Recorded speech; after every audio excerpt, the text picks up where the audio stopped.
Hey everybody, this is GGB, co-host Peppers. We're going to talk about the Denver Broncos Minnesota Vikings game. I actually found this one relatively interesting. Now I understand it's quite a blowout. 33-6 was the final score.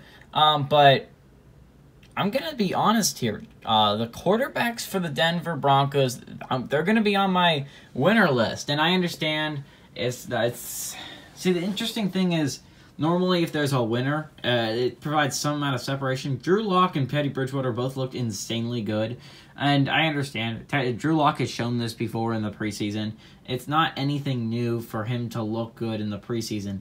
The real question is, can he look good in the regular season? But if I'm going to be honest here, he was good. He really was really good today. He went 5 of 7. Again, only threw 7 passes, but he threw 151 yards and 2 touchdowns. And Teddy Bridgewater, he was very effective in his couple of drives, I think. I think he had a couple of drives. I think that he was very effective. He was very effective. Teddy Bridgewater went 7 of 8, 74 yards, and a touchdown. So, again, this is what I was expecting to see that from Teddy Bridgewater, an effective drive. Now, if Drew Lock has the arm talent, if he can just cut down on the turnovers, which is something I've been saying in the offseason a lot about my guy, Jameis Winston, but Drew Lock, he has it. He just needs to make better decisions. So maybe that's something he can improve upon this year. Another winner, in my opinion, let's go to the running game, and it's just got to be Javonte Williams, the rookie out of UNC.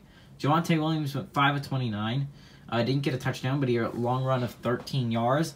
I mean, he looked really good. I don't know if anyone else watched this game, but Javonte Williams looked like he should be the number 2 back in Denver, which right now he is listed as the number 2 running back in Denver. Now, I don't know if that stays, but as it sits right now, he could take Melvin Gordon over. I don't see that happening most likely, but I do. It's possible. I'll say that. It is possible for him to take it over, but I think it's going to be difficult for Javonte Williams to do that, but he did look very good tonight. And now another winner I have, it's a rookie I didn't expect to be mentioning today. Honestly, I was expecting to mention in the first round draft picks and such. I expected to mention Javonte Williams. I expected to mention Patrick Surtain, but I'll get to that later. I did not expect to mention this guy, A.J. Rose Jr. A.J. Rose Jr. had 25 carries for 100 yards. Now, again, only one other running back on the day saw any carries, and that was 5 for Amir Abdullah for 29 yards. That was in large part because you know what you're getting from Dalvin Cook and Alexander Mattison, right? So that really left you. There's only 3 other running backs on the roster, and that was Amir Abdullah, Kene Nwangwu, and A.J. Rose Jr. A.J. Rose Jr. was the last of those 5.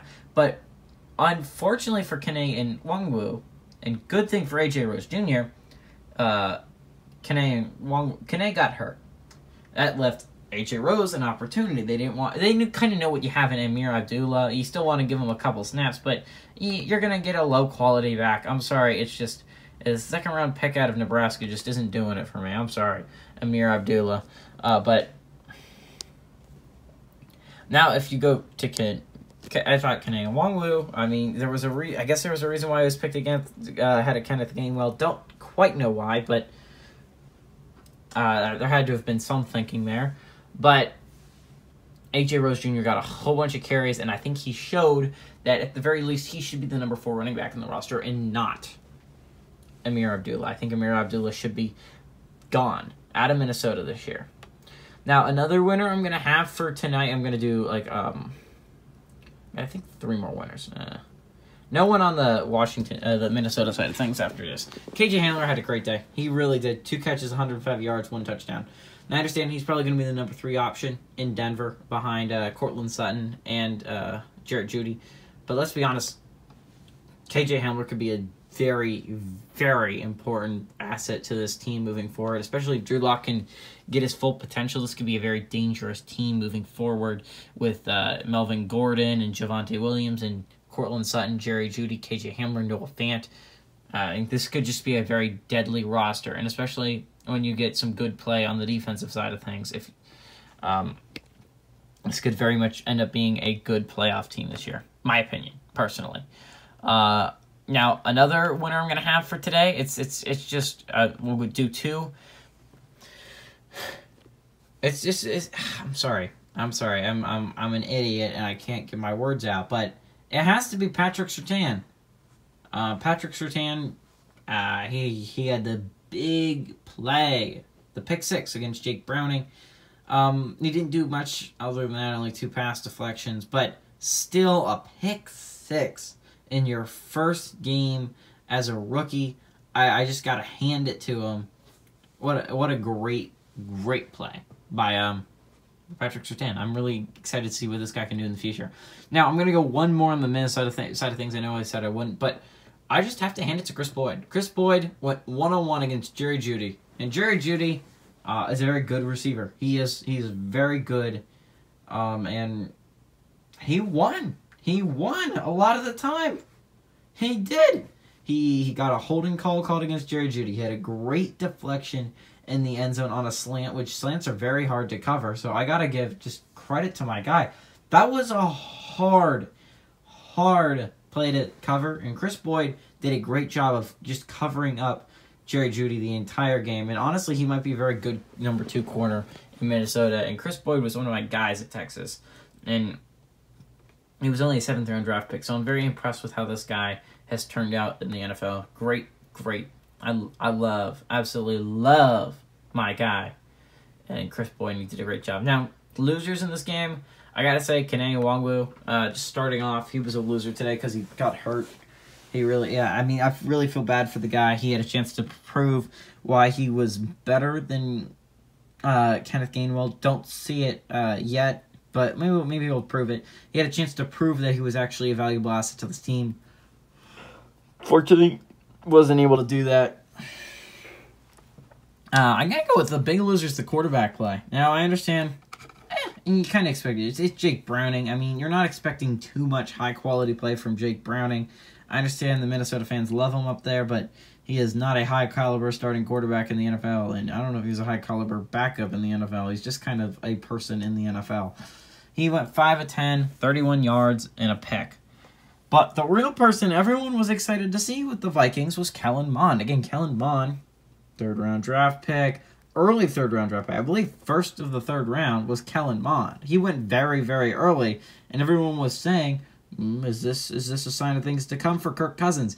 This is a sign of things to come for Kirk Cousins. Kirk Cousins is going to have that job in Minnesota for a long time. Kellen Mond looked absolutely atrocious out there. He didn't look good at all. Now, he didn't have his running ability. I feel like most people understood that. 5 carries, 25 yards. I think he was fine on the ground, but his throwing needs some serious work. Now, I understand, again, no judgment, but he didn't get to see most of the practice for the COVID thing. I think it's odd to say the very least. Kellen Mond is a good player, but I feel like he might not succeed in Minnesota or at all in the NFL if he shows what he showed there. And then I got to just list one more loser, and it's got to be Watt Fillier. Now, if you don't know, Minnesota Vikings have a serious hole at wide receiver outside of Justin Jefferson and Adam Thielen. The next one is probably KJ Osborne, or there's an argument to me maybe for Chad Beebe or D.D. Westbrook. And then, So, Watt Fillier was fighting an uphill battle to try and make this roster as the 6th man because you drafted Emir Smith-Marset, and I believe the 5th round this year, if I remember correctly. Yeah, the 5th round out of Iowa. And so you only want to keep your 5th rounders at the very least from this year on your roster. So, and you kind of know what you're getting in D.D. Westbrook. You could end up with a very good player, a good option there. And then KJ Osborne and Chad Beebe have both been decent options in the regular season. And they kind of loved Dan Chisena on special teams. So he was fighting an uphill battle. He definitely did not help himself when he dropped the easy touchdown in the back of the end zone. This was one of the few plays that I thought Kellen Mond did a great job at extending the play, but unfortunately was dropped by Watt Fillier, and he's one of the bigger losers today. Hey everybody, this is GGB Carlos Pepper saying adios amigos.